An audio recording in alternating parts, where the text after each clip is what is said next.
Hello दोस्तों, नमस्कार। मेरे चैनल पर आपका स्वागत है।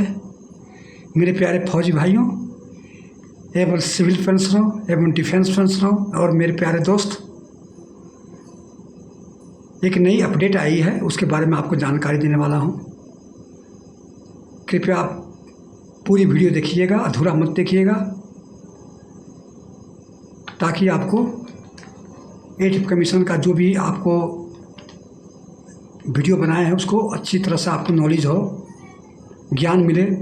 अधूरा वीडियो देखने पर पूरी स्टोरी मालूम नहीं होता है।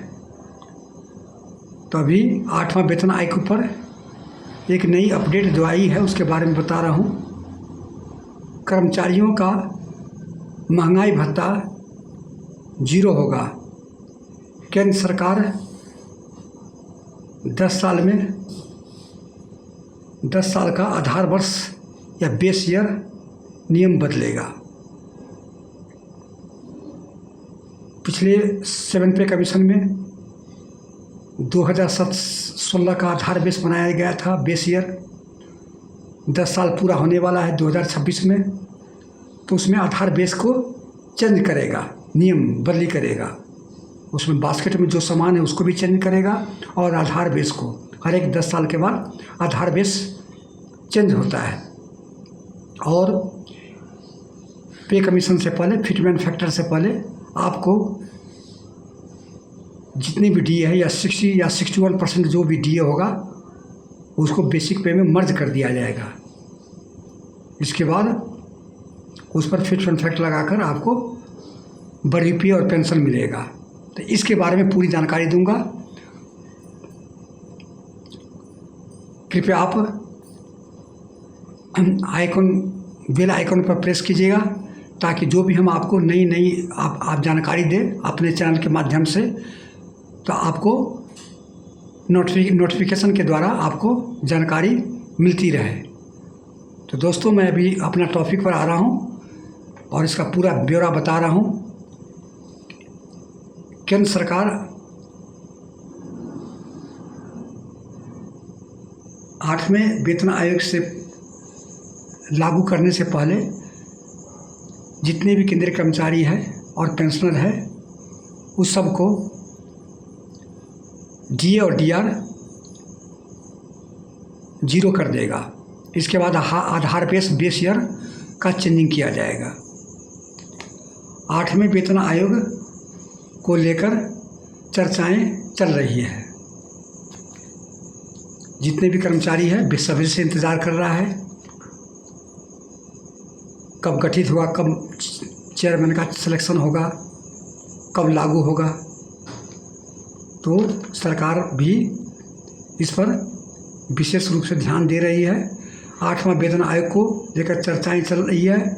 इस पर डी और डीआर को माने तो सरकार 10 साल का पुराना नियम बदलकर महंगाई भत्ता 0 कर सकती है। इससे केंद्र कर्मचारियों को लाभ मिलेगा। ऑटोमेटिक जब उसको कर देगा बेसिक पे में, तो लाभ मिलेगा ही। रिपोर्ट्स के अनुसार सरकार डीए की गणना के लिए सीपीआई इंडेक्स,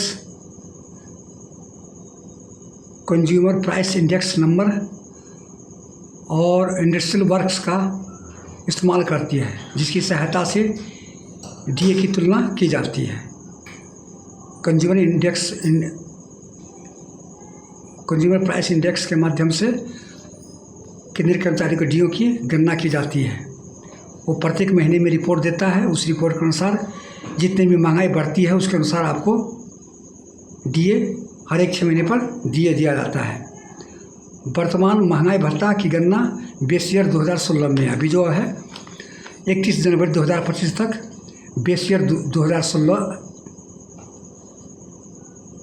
होगा। जैसे ही 1 जनवरी 2026 होगा उसका बेस ईयर 2026 में 2016 से चेंज करके 2026 बेस ईयर कर दिया जाएगा। 7वें पे कमीशन में ये लागू किया गया था 8वां 2016 का बेस ईयर। ऐसा माना जा रहा है कि 8वें पे कमीशन में 1 जनवरी 2026 लागू किया जा सकता है, जिसमें महंगाई भत्ता की गिनती भी नए सिरे से की जाएगी, नए सिरे से। यानी डीए महंगाई भत्ता 0 से शुरू किया जाएगा। इसलिए महंगाई को आकलन करने के लिए और कर्मचारियों को लाभ को पहुंचाने के लिए बेस ईयर को अपडेट किया जा सकता है, उसको नया चेंजिंग कर देगा। 2016 की जगह पर 2026 लाएगा बेस ईयर, और उसको अपडेट हो जाएगा।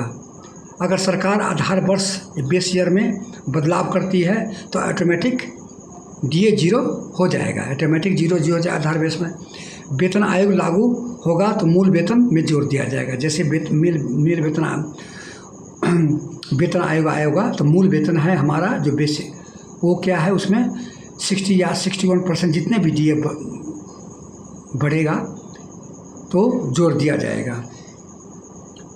और उस बेसिक मूल वेतन में बेसिक सैलरी बन जाएगी। जैसे जोड़ देगा तो वो सैलरी के रूप में हो जाएगा। वो क्या है, डीए बेसिक पे में इंक्लूड हो जाएगा, तो डीए नहीं रह जाएगा, वो मूल वेतन बेसिक पे कहा जाएगा।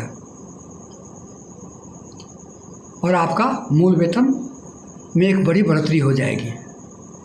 जैसे जिसका 18,000 रुपया बेसिक पे है लेवल 1 वाले को, तो उसका 60% डीए कितना हुआ, 10,800।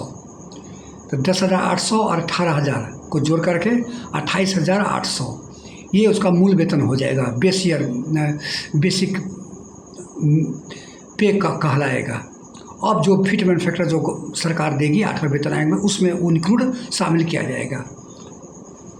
इसके बाद आपको जो बढ़ा हुआ पे और पेंशन मिलेगा। तो दोस्तों, ये थी जानकारी। कैसा लगा लाइक कीजिएगा, सब्सक्राइब कीजिएगा, अपने दोस्तों के साथ शेयर कीजिएगा। ये अच्छी बात है कि सरकार बेस ईयर और हमारा जो सीपीआई इंडेक्स का जो है इसमें चेंजिंग करने वाला है और उसको अपडेट करने वाली है। 2016 की जगह पर 2026 1 जनवरी 2026 से 2026 बेस ईयर लागू किया जाएगा। और इसके बाद आपका जो डीए है अभी जो 55 चल रहा है, तो 3% बढ़ोतरी होगी। सितंबर या अक्टूबर में घोषणा करेगी तो 58%। फिर हमारा जुलाई से लेके दिसंबर तक जो बढ़ेगी वो लास्ट हमारा 7 पे कमीशन का डीए मिलेगा, तो उसी को 60 या 61% होगा, उसको मूल वेतन में जोड़ दिया जाएगा और फिर 0 से प्रारंभ कर दिया जाएगा। तो दोस्तों, ये थी कहानी, ये थी स्टोरी। कैसा लगा कमेंट कीजिएगा, लाइक कीजिएगा। जय हिंद, जय भारत।